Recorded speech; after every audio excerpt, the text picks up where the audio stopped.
The coating durability test puts XS through a cycle of 10,000 strums.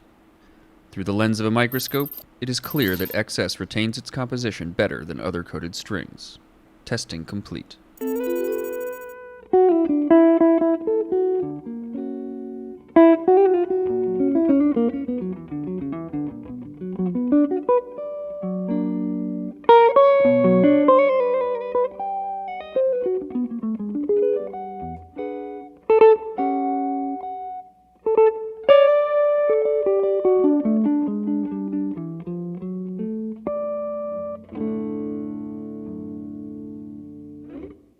Hey, I'm John Bollinger with Premier Guitar. We are in Nashville, Tennessee at the Brooklyn Bowl, and I'm with Julian Lage. Julian, thanks so much for coming here today. Thanks for you coming here today. It's my pleasure. Yeah, great hearing you guys play during your sound check, and great seeing you on this guitar that everybody has seen you with. I've been playing this for a while, haven't I? Yeah, no, as a jazz guy, how did the whole Telecaster thing happen? Well, you know, Because not an obvious choice. it's not necessarily an obvious choice, but historically, you know, they've been peppered throughout the history of... Oh, yeah, of Jimmy Bryant. Yeah, who I think is the greatest ever, and my tone hero. Oh, God, amazing. He's amazing. And you know, a lot of players, whether it be a Telecaster or just a solid body, it's kind of part of the fabric of... I think electric guitar in general, obviously, but definitely jazz too. Yeah. Growing up, I played a Stratocaster. My father had a Telecaster. I always loved a Telecaster. I kind of fell for the myth that I couldn't play one because I was a jazz player. Yeah. And then at some point, I think I just called it in question and said, that's not necessarily true. I started playing them at guitar stores. I think, God, someday I'm going to do it. Yeah. I bought one. I bought a beautiful Nash Tele years ago. And for like one or two songs a night, I'd play it with my band. Yeah. At the time, I was playing a Linda Manzer Archtop, and that was feeling great. And then it was 3 songs, and it was 4 songs. And I said, you know what? I just got to let go of any preconceived notions. Right. And really let myself fall in love with it. I'd say the biggest reason why I fell in love with it was just the bluntness of it, you know? I'm relatively sparse in terms of equipment or effects, you know? Sure. And I like an instrument that kind of just doesn't do anything unless you do something. You know, Right. It's a bit masochistic, but it's also quite an education. Sure. So it's a very true instrument. All Teles possess that, I think. And this one in particular, I think does it better than just about anyone I've played. Okay, so tell me about this. Well, yeah, this is a Nachocaster, Nachoguitar. Nacho is one of the great, you know, he's a dear friend of mine, just a great thinker and contributor to the world of guitar. Famously wrote the Blackguard Tele book. Oh, really? The Pinecaster book, a very, very important fixture in our community. And he loves Telecasters, and he makes them, as well as other Fender-style guitars. And this is the second one of his that I play. I have another one. Started playing it many years ago. He's in Valencia, Spain. Wow. And his methods of making them and his just sensibilities, I think, are absolutely dialed. The feel, the weight, and the honesty that I was speaking of before. That's all very, very apparent when you play any of his guitars. So did he build it to your specifications, or you just say, go crazy? He makes them in batches, typically. Yeah. And, excuse me, a couple times a year, I'd say, there are these batches of 20, 30 guitars, and this was one of the batch. I don't really have, there's not much I would say to someone like him, because he just knows what it's supposed to be like. Sure. And so the other one I had is more based on a broadcaster. It's a broadcaster. And then this one came with a P90. The only I can tell you, I'm a diehard obsessive of Ron Ellis's. Ron Ellis, the great pickup maker. And so these are Ron Ellis pickups. This is actually an Ellis Sonic, which is the pickup that was built for this signature guitar we made for Collings. It's just in a P90 case. Okay. So ostensibly this functions as a solid body version of the signature guitar. And I don't ever change from the neck position. Really? Yeah, I'm not there yet. Kind of live there all the time. I like it. Because it's funny, because I'll hear you, and sometimes it's digging in, and it's got a bite to it. Yeah. But it might just be your attack or where you're... I think that's all I can attribute anything like that to. In volume, you know, the difference for me between being on 8 and 9 on the volume knob is huge. It's like you get top end. And if you're at 10, you have this bright spectrum. Sure. So I definitely think of the volume knob as a tone knob. Sure. You know, and then the tone knob sits a little bit below being fully open. I'd say it's just a little darkens a little bit of that bitey thing. Yeah. I have hopes of using more of the bridge pickup.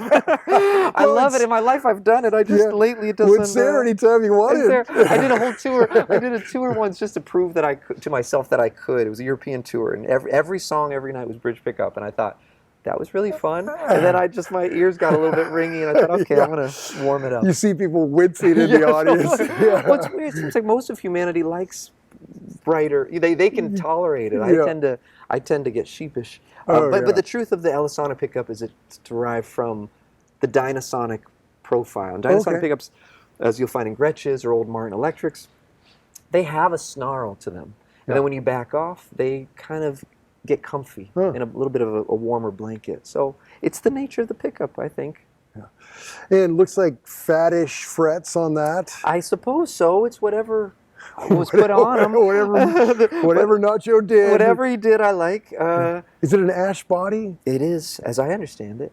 Flat wound strings, which I've just started playing more recently. Oh, really? Yeah, flat ones on a telly is a good thing. Yeah. Um, how often do you change them?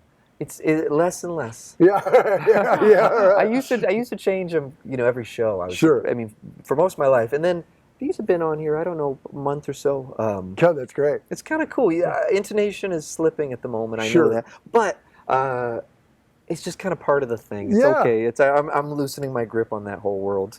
Yeah, that's a good way to put it. You know what I'm saying? Yeah. It's like don't die on that hill. But they're D'Addario strings, and I've been using their strings forever, and I love them. It's kind of a V profile neck. Yeah, it looks chunky. It's chunky. Exactly, it's chunky-ish is right. It's like sometimes it'll feel really thick, and other parts it'll be relatively speedy. But it's a great guitar. Yeah. Okay. Well, that is cool. Now, I want to talk about your signature. Sure. Congratulations, by the way, on that. Thank you very much. That's a big deal, and Collings is just a killer company. They're amazing. They're so cool. Do you want me to plug it in? Oh, yeah. I'd be happy to. We can talk about this thing all day. You should just hear it.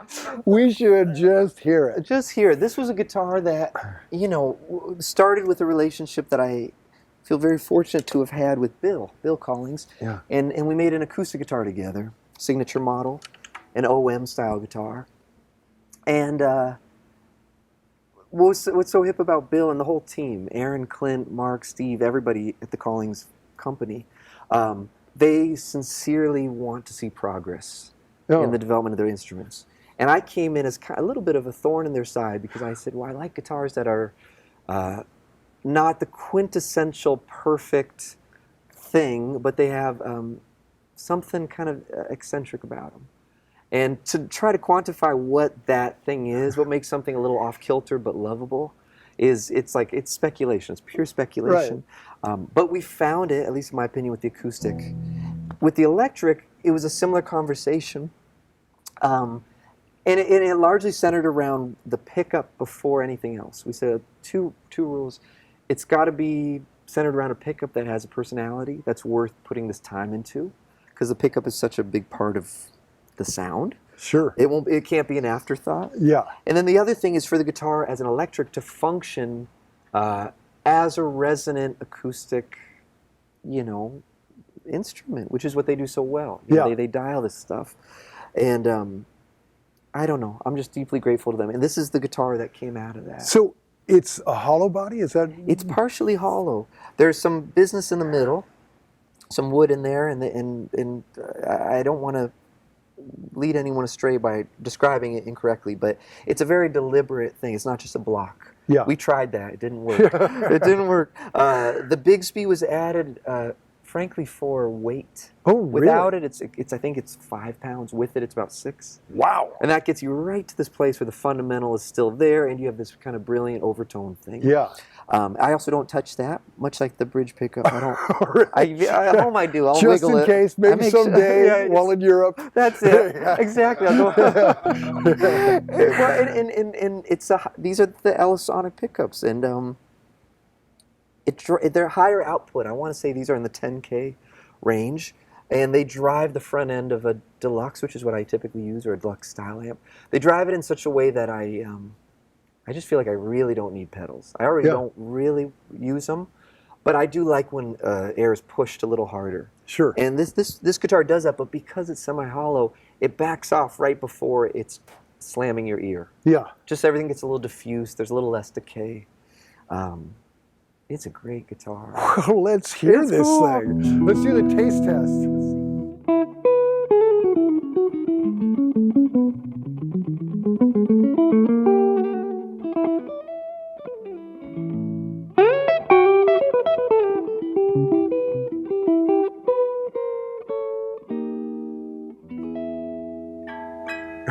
It's a cool. It's so. God, that's great. It does these other things too.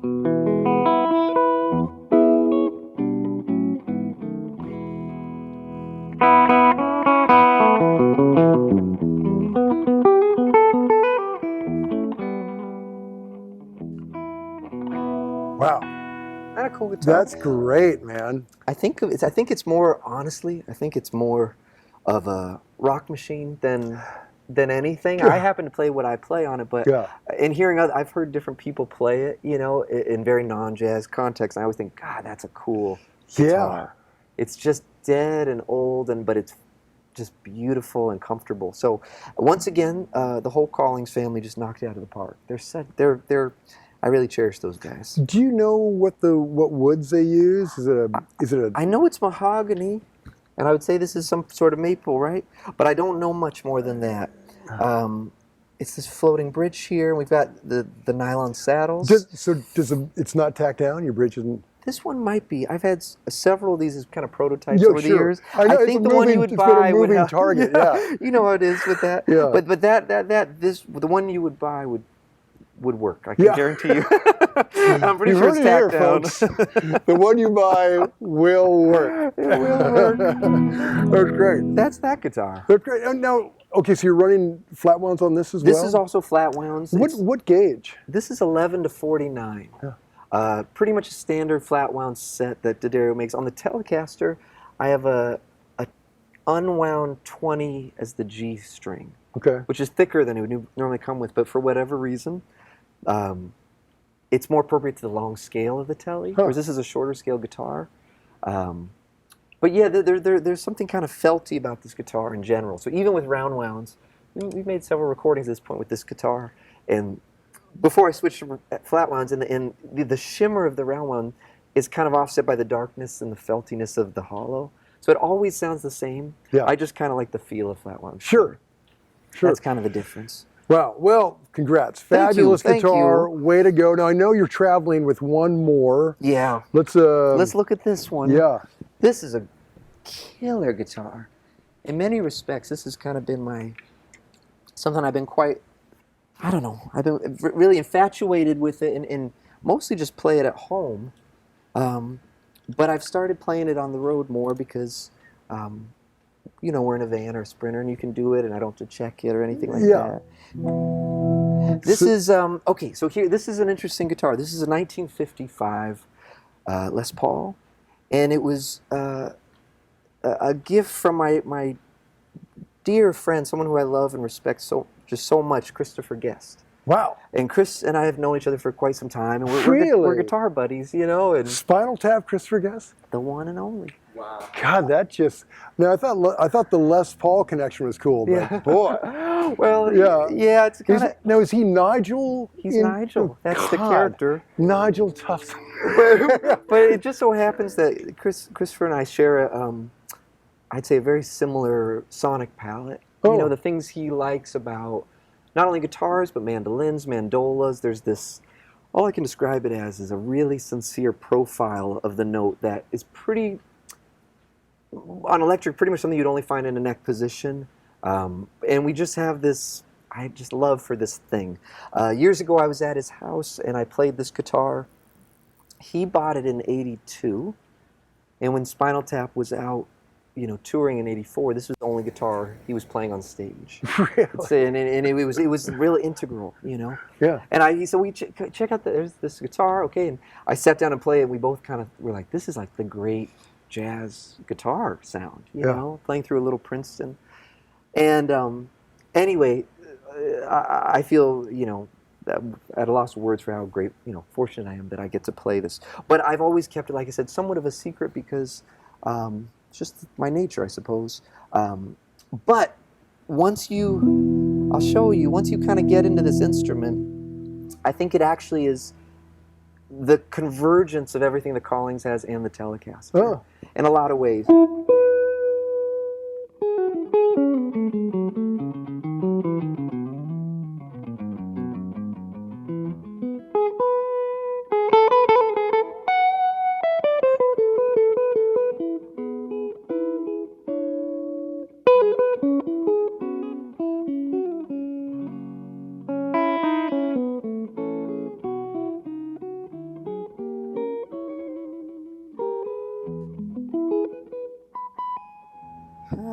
Such a good guitar. God, that's great. Isn't that beautiful? Yeah. Yeah. And I was, when you're playing, I was just thinking about everything that's come out of that guitar. I mean, like, think about everything that happened between 50, 55, and 82 when he bought it. And then the Spinal Tap music. I know. Well, I mean, that's one of those, wow, you know, what is anything? It's hard to grasp just kind of the magnitude of what this guitar has represented in different worlds. Yeah.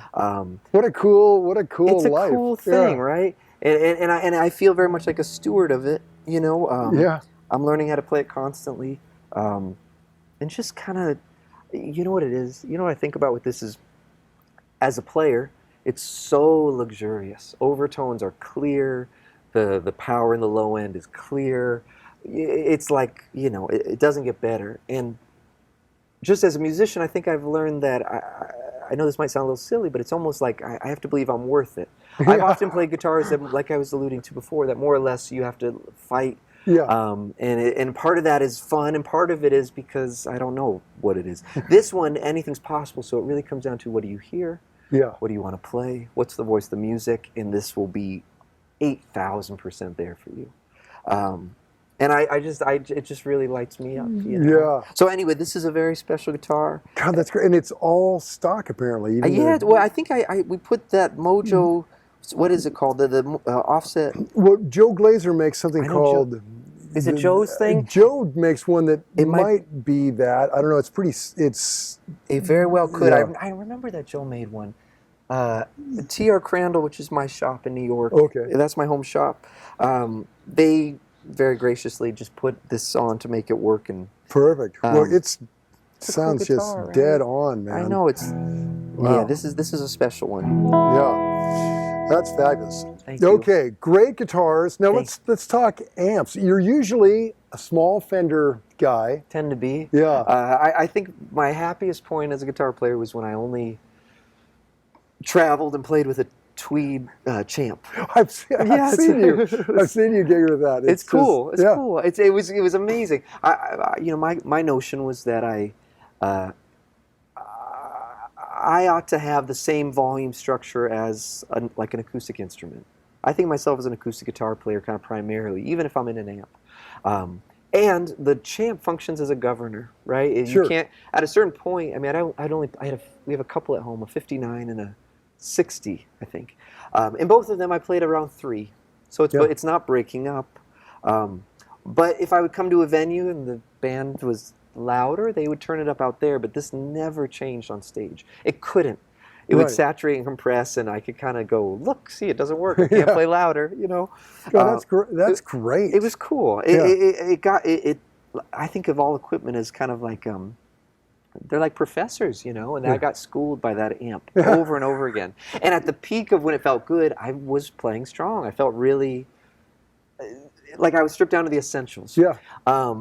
Practicality sets in, and I wasn't able to always bring it and whatnot. So by and large, I play a deluxe style amp. And I treat it the same way. The volume's set.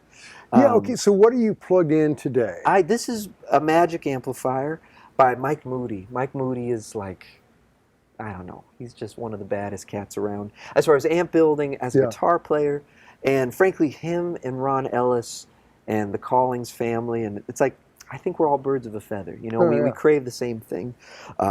So this is his Vibro Deluxe. I plug into the normal channel, because I provide my own reverb. And excuse me, what's interesting? I don't know what speakers in it at the moment. I forget, but I know we've tried things over the years. I'm at 3 right now in the volume. That's high for me. Usually it's around 2. So the amp's not really. God, my Deluxe isn't even on it too. Really? Yeah. I've had Deluxe maybe like I'm that deaf. I don't know. No, it's a funny thing. We all know they sound good loud, you know. Yeah. This one has this miraculous thing though, where it feels like it's being pushed at a lower volume. Huh. I've tried attenuators to just be like, what about that extra? Sure. It kind of muddies up the works. Yeah, so I know it has great vibrato, has great reverb, though I don't use it. I just go right in, more or less. Okay, so volumes on 3, trebles on just above 2, and basses on 3. Wow. Yeah, it's kind of not terribly interesting, but Well, it is what I do. Yeah. You know what, Julie? I think it's really interesting because I've never even tried. Really? It's good down there. Yeah. But dig this, man. These guitars are high. Their output slams them at that level. I play a 54 Telecaster sometimes. I've had it for years, and it's a really great guitar. More the Jimmy Bryant thing. Yeah. And that's a very weak pickup. And so you have to crank it, and it never quite blooms right. You know? So I'm hitting this hard. In addition to basically what's going on down here. Yeah. What is your non-pedal board? Yeah, this is a non-pedal board. I was kind of shy. That pre-Spartan setup. Okay. Yeah. This feels big to me, but I put them back here because I don't even want to look at them when I'm playing. You don't want to accidentally step on them. No, I don't want to. I'm not your guy for that. But tuner is self-explanatory. The real shining star is this big one pedal by Shania, and I've been using it for a very long time. It functions. Let's see if I can show you. It functions kind of like an API preamp. Huh. It just gives it this little bit of boost, but a boost that's not overly saturated. I'll show you. So here's with it.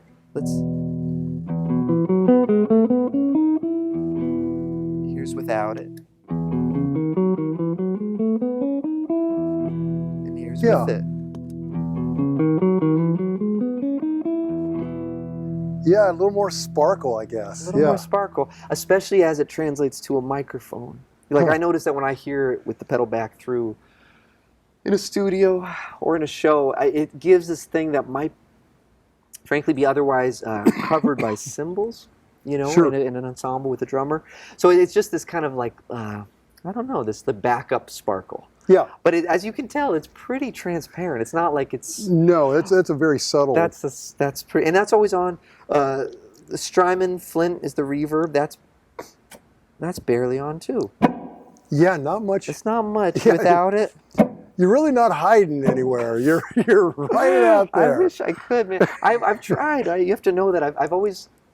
You know, we have collectively so many colleagues who know how to use equipment as a creative force. Sure. And anytime I've done it, I think there's an awkwardness where I'm still grappling with the fact that I play here, but the sound comes out there. It sounds like a joke, but it's been a struggle for me. So anytime there's layers or filters or anything, I feel dissociated. And I feel like it's not the space I want to occupy as a guitar player, as a guitar fan. Yeah.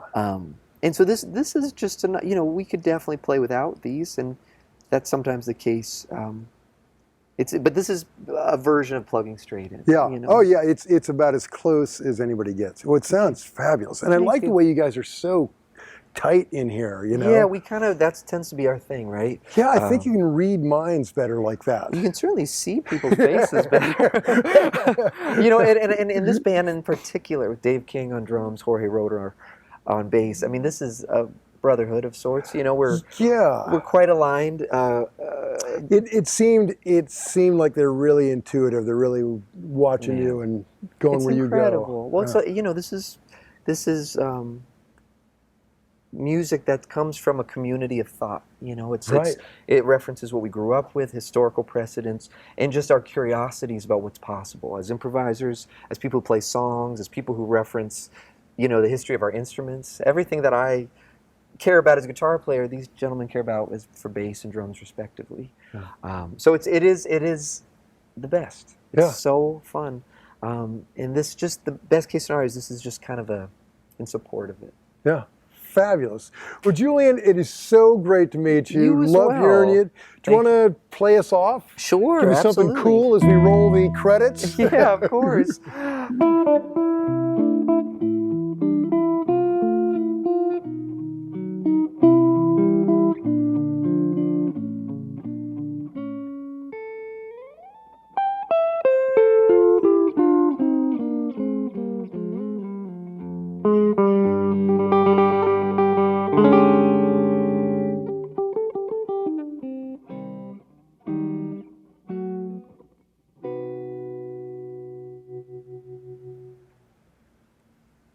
There you go.